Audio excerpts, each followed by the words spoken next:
ನಮಸ್ಕಾರ. ಇದು ಕರ್ಬೂಜ ಹಣ್ಣು. ಇದು ಎಲ್ಲರಿಗೂ ಚಿರಪರಿಚಿತ. ಯಾಕಂದರೆ ಬೇಸಿಗೆ ಬಂದ ತಕ್ಷಣ ಹೆಚ್ಚು ಜನ ಇದನ್ನು ಇಷ್ಟಪಟ್ಟು ತಿಂತಾರೆ. ಯಾಕಂದರೆ ಇದು ಬೇಸಿಗೆಯಲ್ಲೇ ಸಿಗ್ತಕ್ಕಂಥ ಹಣ್ಣು. ಜೊತೆಗೆ ಇದರಲ್ಲಿ ಹೆಚ್ಚು ನೀರಿನ ಅಂಶ ಮತ್ತು ಸ್ವೀಟ್ ಕಂಟೆಂಟು ಜಾಸ್ತಿ ಇರೋದ್ರಿಂದ ಹೆಚ್ಚು ಜನ ಇದನ್ನು ಲೈಕ್ ಮಾಡ್ತಾರೆ. ಈ ಕರ್ಬೂಜ ಹಣ್ಣು ಬೇಸಿಗೆ ಕಾಲದಲ್ಲಿ ಹೆಚ್ಚು ಸಿಗುತ್ತೆ. ಯಾಕಂದರೆ ಇದು ಬೆಳೀತಕ್ಕಂಥದ್ದೇ ಬೇಸಿಗೆಯಲ್ಲಿ. ಮತ್ತು ಇದರ ಲಾಭಗಳೇನು ಅಂತ ನೋಡ್ತಾ ಹೋದರೆ, ಇದು ದೇಹಕ್ಕೆ ಬೇಕಾಗಿರ್ತಕ್ಕಂಥ ನೀರಿನಾಂಶವನ್ನು ಹೆಚ್ಚು ಸಿಗೋ ಥರ ಮಾಡುತ್ತೆ.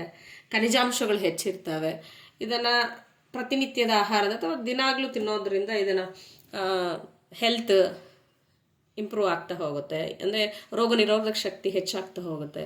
ಕಣ್ಣಿನ ಆರೋಗ್ಯ ಇಂಪ್ರೂವ್ ಆಗುತ್ತೆ. ಮತ್ತು ಇದನ್ನು ಹೆಚ್ಚು ನಾವು ಬಳಸೋದೇ ಶ್ರೀರಾಮನವಮಿ ಹಬ್ಬದಲ್ಲಿ ಪಾನಕ ಮಾಡಲಿಕ್ಕೆ ಬಳಸ್ತೀವಿ ಈ ಹಣ್ಣು. ಈ ಹಣ್ಣಿಂದ ಪಾನಕ ಮಾಡಿ ಎಲ್ಲರಿಗೂ ಕೂಡ ಹಂಚಿ ಆ ಹಬ್ಬವನ್ನು ನಾವು ಸಂಭ್ರಮಿಸ್ತೀವಿ.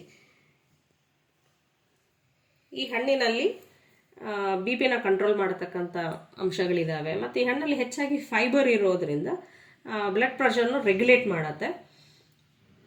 ಜೊತೆಗೆ ಇದರಲ್ಲಿ ಹೆಚ್ಚಿನದಾಗಿರತಕ್ಕಂಥ ಪೊಟ್ಯಾಷಿಯಮ್ ಇದೆ. ಪೊಟ್ಯಾಷಿಯಮ್ ಅನ್ನೋದು ನಮ್ಮ ಬಾಡಿಯ ಮೆಟಬಾಲಿಸಮ್ ಅಂದರೆ ಚಯಾಪಚಯ ಕ್ರಿಯೆಗಳನ್ನ ಹೆಚ್ಚು ಮಾಡಲಿಕ್ಕೆ ಹೆಲ್ಪ್ ಆಗ್ತಾ ಹೋಗುತ್ತೆ. ಈಗ ಹಣ್ಣನ್ನು ಕಟ್ ಮಾಡೋಣ. ಈ ಕರ್ಬೂಜ ಹಣ್ಣಲ್ಲಿ ಸುಮಾರು 80% ನೀರಿನಾಂಶ ಇರೋದರಿಂದ ಬೇಸಿಗೆ ಕಾಲದಲ್ಲಿ ಇದನ್ನು ಹೆಚ್ಚು ಸೇವನೆ ಮಾಡೋದರಿಂದ ದೇಹಕ್ಕೆ ಬೇಕಾಗಿರ್ತಕ್ಕಂಥ ನೀರು ಎಲ್ಲ ಸಿಗುತ್ತೆ. ಮತ್ತು ನಿರ್ಜಲೀಕರಣದಿಂದ ದೇಹವನ್ನು ಕಾಪಾಡುತ್ತೆ. ಮಾರ್ಕೆಟಲ್ಲಿ ಸಿಗ್ತಕ್ಕಂಥ ಆರ್ಟಿಫಿಷಿಯಲ್ ಜ್ಯೂಸಸ್ ಕುಡಿಯೋದರ ಬದಲಿಗೆ ಈ ಥರ